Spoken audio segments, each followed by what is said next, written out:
you were talking about how, as a value add to your customers, end to end, it's been... Yeah, we're able to be proactive as a subcontractor, probably more proactive than anybody else, because we're here in the end to clean these homes as well.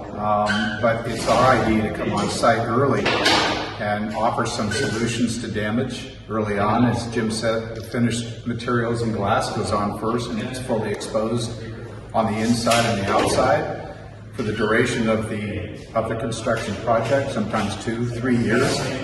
And we feel that we can minimize, if not limit, some of the damage to those windows by coming in early and protecting with Skudo Glass Advance.